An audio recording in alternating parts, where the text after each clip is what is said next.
Previous year question paper उठाओ, चाहे वो एडीए का पेपर है, जुडिशरी का है, जो पेपर है, कौन सा पेपर है वो मटेरियल नहीं है, सब्जेक्ट तो कॉमन नहीं है, तो सब्जेक्ट की कॉमनैलिटी के हिसाब से आप क्वेश्चन पेपर देखो, क्वेश्चन पढ़ो और क्वेश्चंस को असेस करो कि मैं इस सवाल में समझ पा रहा हूं, लिख पाऊंगा नहीं लिख पाऊंगा, और लिख लिख के ट्राई करो। अपने आंसर को लिखने के बाद पढ़ो और टाइम सेट करके, वेरी वेरी इंपॉर्टेंट पॉइंट बता रहा हूं, टाइम सेट कर दो कि मुझे इतना पेपर इतने समय में खत्म करना है। अपने ऊपर जब तक मेहनत नहीं करेंगे काम नहीं होगा, ठीक है। कुछ टेस्ट सीरीज को लेके एनरोल हुए हैं। अब ज्यादातर बच्चों में मैं ये देख रहा हूं कि उनमें से अप्रोक्सीमेटली केवल 10% बच्चे ऐसे हैं, मतलब कि मान लो अगर 40 बच्चे हैं तो 5-6 बच्चे ऐसे होंगे जिनका अटेम्प्टेशन 100% हो रहा है, 5-6 बच्चे। बाकी जो हैं उनमें से प्रॉब्लम क्या आ रही है कि या तो लेंथ ज्यादा है, या पेपर नहीं हो रहा, या राइटिंग खराब है, या तेज नहीं लिख पा रहे, ये प्रॉब्लम्स चल रही हैं, ठीक है। तो हमें ये जितने फैक्टर्स है ना, इनके ऊपर काम करना होता है। The attempt you are giving in the examination hall, you have to manifest that this is the paper and after that you are not going to write it. इसके बाद अगर होगा तो इंटरव्यू होगा, ये सोचना है, उस थॉट प्रोसेस के साथ काम कर रहे हैं। केवल पढ़ने से बात नहीं बनेगी, क्लियर। कंपटीशन क्रैक हो जाएगा, that is not sure unless and until you are working on this process. बात समझ रही है, यस और नो? कि आपने सारी चीजें, पूरा सीपीसी लगभग क्लोजर पे है, 3-4 सेशन हमारे, 2-3 सेशन किनके बचते हैं, सारा सीपीसी पढ़ लिया। अब ये आपके अंदर आना चाहिए कि अच्छा जी मोटिवेशन नहीं आ रहा, मोटिवेशन अंदर से लेके आओ ना, that you have to be there. कि जब आप कोर्ट में जाते हो और जजेस के सामने खड़े होते हो और जजेस कैसे आपसे बात करते हैं, आपको डांट तो नहीं लगा देते, you have to be on that particular position. वो कुर्सी आपका इंतजार कर रही है ना, कुर्सियां खाली हैं और आपका इंतजार हो रहा है, आपको पहुंचना है। Success will not come by itself, you have to achieve that. आपको पहुंचना है, कुर्सी खुद नहीं आएगी नीचे, आपको पहुंचना है कुर्सी तक, राइट। तो ये पहुंचने का माध्यम है। सबसे पहले तो होता है कि क्वालिटी जनरेट करनी है ना, तो क्वालिटी हो जाती है जब आपने बहुत अच्छा पढ़ लिया, आपके थॉट प्रोसेस सारे क्लियर हो गए, आपके कॉन्सेप्ट्स में ब्रशिंग रिफाइनिंग हो गई। खाली देखो, 2 कैटेगरी के कैंडिडेट्स आपको मिलेंगे ना, एक है जिनको आता है लेकिन लिखना नहीं आता या एक्सप्रेस नहीं कर पाते, तो expression is very very important.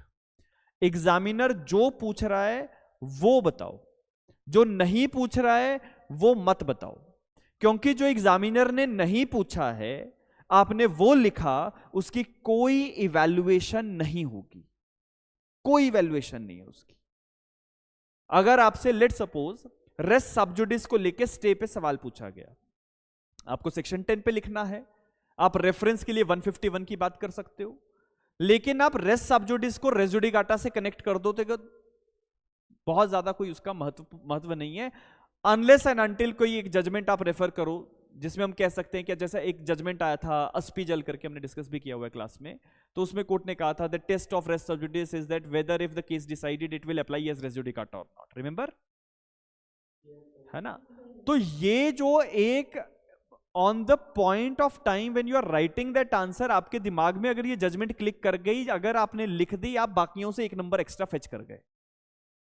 बाकियों को अगर 10 में से 5 मिलने थे, आप एलिवेट हो गए, आपके 6 नंबर आएंगे। अब अगर हर सवाल में 1-1 नंबर बढ़ाते गए तो 20 सवालों में 20 नंबर ऊपर, और 20 नंबर मतलब आप अबव दी एज जो है वो जाने के लिए तैयार हो। तो expression should be proper and to the point. देखो ये जो है ना तैयारी, ये कॉलेज के पेपर नहीं है सर, कॉलेज का पेपर नहीं है। कॉलेज के पेपर में कुछ भी लिख दो, कहीं से भी लिख दो, डायग्राम बनाओ, चार्ट बनाओ, फ्लो चार्ट बनाओ, जो मर्जी करो, 40 शीटें भरो, नंबर आएंगे, पास हो जाओगे, कोई दिक्कत नहीं। यहां पे 40 शीटें लिख दी, क्वालिटी कुछ भी नहीं है, क्वांटिटी डाल दी, कुछ नहीं मिलेगा, नंबर आएंगे 200 में से 40, 50, 60, पास नहीं हो पाओगे, क्वालिफाई नहीं होगा, मेरिट में तो भूल ही जाओ। ठीक है, तो टू द पॉइंट, मतलब what ever the examiner is putting you the question, you have mentioned that answer in that particular format, in that particular direction. अगर एग्जामिनर एक पर्टिकुलर सवाल पूछ रहा है, आंसर उसी फ्लो में चलेगा. आंसर दूसरी डायरेक्शन में डेविएट हुआ तो आंसर पढ़ना बंद हो जाएगा, एग्जामिनर नहीं पढ़ेगा.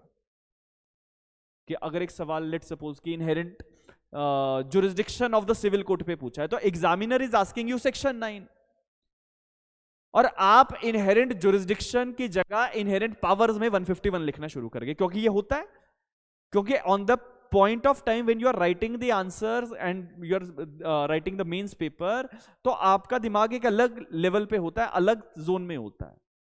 आपको 3 घंटे में पेपर भी लिखना है, पूरा पेपर सवाल भी पढ़ने हैं, अटेम्प्ट भी करना है, बहुत सारी चीजें चल रही है ना दिमाग में उस समय.